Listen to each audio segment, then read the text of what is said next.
नाश्ते में आप नमकीन या बिस्कुट रख सकते हैं, लेकिन ध्यान रखने वाली बात यह है कि यह सात्विक और शुद्ध होना चाहिए। किसी ने इसे जूठा ना किया हो। इसके अलावा नमकीन में प्याज या लहसुन का इस्तेमाल न किया गया हो। आप घर पर भी लड्डू गोपाल के लिए नमकीन बना सकते हैं। लड्डू गोपाल को नमकीन बिस्कुट का भोग लगाना चाहिए या नहीं, जानें लड्डू गोपाल का भोग कैसे लगाएं, लड्डू गोपाल को क्या नहीं खिलाना चाहिए। श्री कृष्ण भक्त लड्डू गोपाल की सेवा और पूजा करते हैं। भक्त लड्डू गोपाल की सेवा बिल्कुल एक बच्चे की तरह करते हैं। उन्हें समय से जगाने और सुलाने से लेकर समय समय पर भोग भी लगाते हैं। कुछ भक्त लड्डू गोपाल को नमकीन और बिस्कुट का भोग लगाते हैं। इस बारे में नियम क्या कहता है यह जानना जरूरी है, क्योंकि भगवान की सेवा में कोई गलती नहीं होनी चाहिए।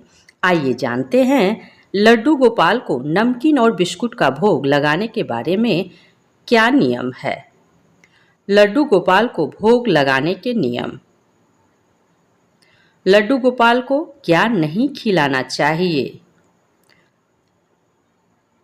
लड्डू गोपाल को नमकीन व्यंजनों और बिस्कुट का भोग लगाया जा सकता है, बस ध्यान देना जरूरी है कि उन्हें चढ़ाई गई सभी चीजें शुद्ध और सात्विक हो।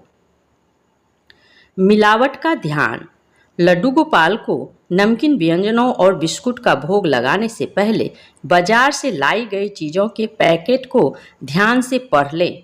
उनमें कोई ऐसी चीज़ तो नहीं है जिन्हें प्रभु का अर्पित करना वर्जित है। इसके साथ ही मिलावटी चीज़ें चढ़ाने से भी बचना चाहिए। लहसुन प्याज वर्जित। लड्डू गोपाल को नमकीन व्यंजनों का भोग लगाया जा सकता है, लेकिन ध्यान रखना चाहिए कि उन्हें लहसुन प्याज का उपयोग नहीं किया गया हो। लहसुन प्याज सात्विक नहीं होते हैं और उन्हें पूजा में उपयोग करना वर्जित माना गया है। लड्डू गोपाल का भोग कैसे लगाएं? कान्हा जी को भोग लगाते हुए ध्यान रखें ये बातें। कुछ लोग लड्डू गोपाल को चांदी की प्लेट में भोग लगाते हैं और यह प्रचलित भी है कि भोग लगाने के लिए चांदी की प्लेट होनी चाहिए। ऐसा जरूरी नहीं है।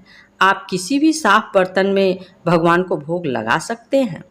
मान्यता है कि लड्डू गोपाल को भोग लगाने से पहले उसे भोग सामग्री में तुलसी डाल देनी चाहिए। जब भी आप भोग लगाएं, हर बार फ्रेश तुलसी लें। पहले इस्तेमाल की गई तुलसी का दोबारा उपयोग ना करें। अगर आपके घर में 2 लड्डू गोपाल की मूर्ति है, लड्डू गोपाल के साथ राधा जी भी है, तो आपको सभी मूर्तियों के लिए अलग अलग भोग का थाल चढ़ाना होगा। भोग की सामग्री रखने के बाद पर्दा लगाना ना भूलें।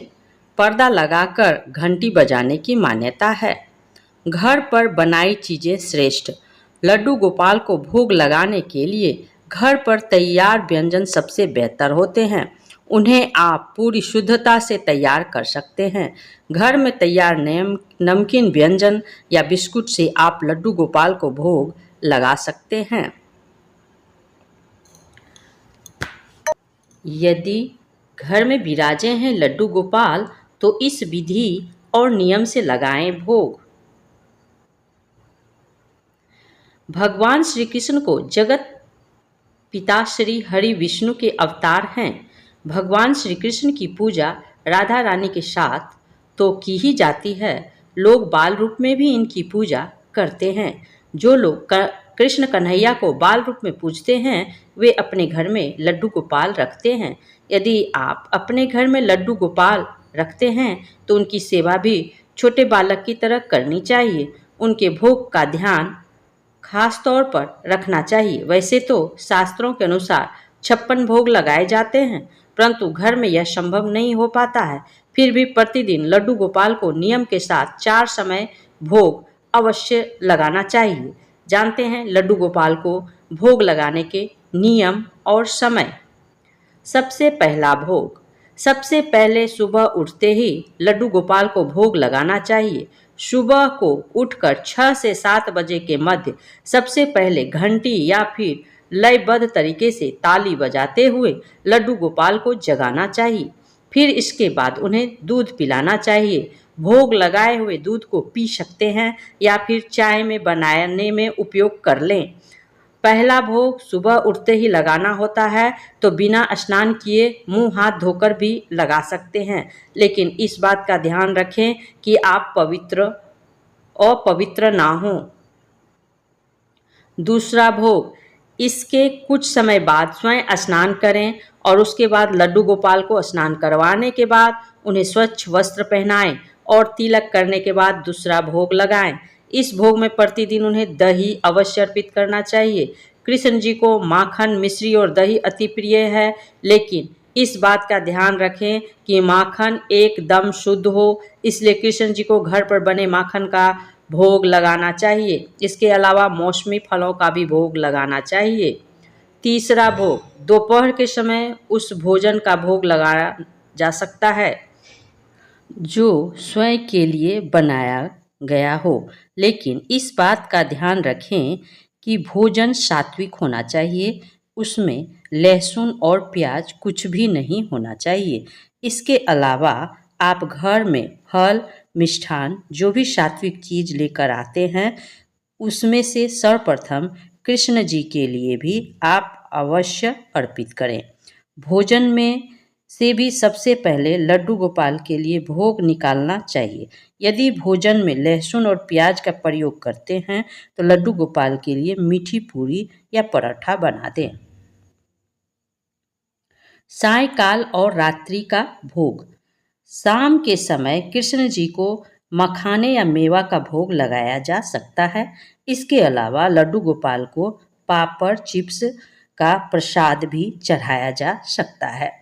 रात्रि के समय भी जो भोजन बनाया है सबसे पहले लड्डू गोपाल को भोग लगाएं और उन्हें शयन करवाने से पहले दूध पिलाना चाहिए। भगवान श्री कृष्ण को भोग लगाने के लिए चांदी का पात्र का प्रयोग करना शुभ रहता है। यदि चांदी के बर्तन ना हो तो बर्तन पूजा में प्रयोग करते हैं उसी में भोग लगाएं। भोग के बर्तनों को प्रतिदिन साफ करना चाहिए। कभी भी भोग लगाए हुए बर्तनों को बिना साफ किए उसी में दोबारा भोग ना लगाएं। लड्डू गोपाल को चढ़ाए जाने वाले जल और भोग में तुलसी का प्रयोग भी करना चाहिए। लड्डू गोपाल को भोग लगाने के पश्चात भोग को कुछ देर वहीं रख दें और पर्दा डाल दें। पर्दा डालने के बाद ताली बजाकर या फिर घंटी बजाते हुए आनंद के साथ लड्डू गोपाल से भोग लगाने का आग्रह करना चाहिए। आज बस इतना ही।